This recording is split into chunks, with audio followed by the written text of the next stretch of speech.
केंद्रीय माध्यमिक शिक्षा बोर्ड ने मातृभाषा में पढ़ाई को लेकर एक नई गाइडलाइन जारी की है, जिसमें कहा गया कि प्री प्राइमरी से लेकर 5वीं तक के बच्चों की पढ़ाई उनकी मातृभाषा में होनी चाहिए, क्योंकि बच्चे अपनी घरेलू भाषा में सबसे तेजी से और गहराई से कॉन्सेप्ट को सीखते हैं।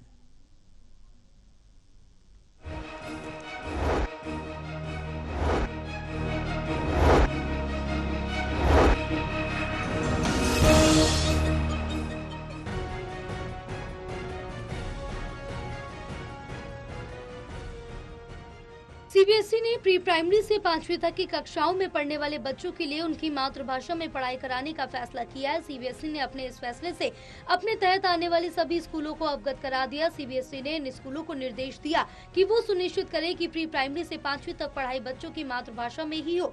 सीबीएसई के इस फैसले से 3 साल से 11 साल के बच्चों को पढ़ाई में लाभ मिलेगा और उन्हें दूसरी भाषाओं में पढ़ने के लिए मजबूर नहीं होना पड़ेगा और वो अपनी मातृभाषा में पढ़ाई होने से आसानी से पढ़ और समझ सकेंगे।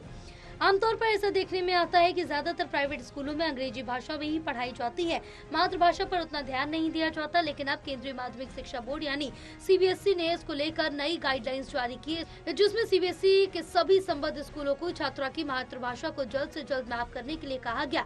फिलहाल अंग्रेजी देश भर की सीबीएसई स्कूलों में प्राथमिक कक्षाओं में निर्देश की प्रमुख भाषा है और ये तो आप जानते होंगे कि सीबीएसई देश का सबसे बड़ा स्कूल बोर्ड है, जिसमें 30,000 से अधिक स्कूल एफिलिएटेड है। ये पहली बार है जब सीबीएसई ने संकेत दिया कि वो अपने स्कूलों में मातृभाषा आधारित पढ़ाई को अनिवार्य बना सकता है। अब तक नेशनल एजुकेशन पॉलिसी 2020 और स्कूल एजुकेशन 2030 के तहत बोर्ड ने सिर्फ एडवाइजरी सर्कुलर के माध्यम से ही इसके उपयोग को प्रोत्साहित किया था। सीबीएसई के सर्कुलर में सभी स्कूलों को मई के अंत तक एक एनसीएफ कार्यान्वयन समिति बनाने के लिए कहा गया। ये समिति छात्रों की मातृभाषाओं भाषा संसाधनों को मैप करेगी। वहीं स्कूलों को भी जल्द से जल्द लैंग्वेज मैपिंग एक्सरसाइज पूरा करने के लिए कहा गया है।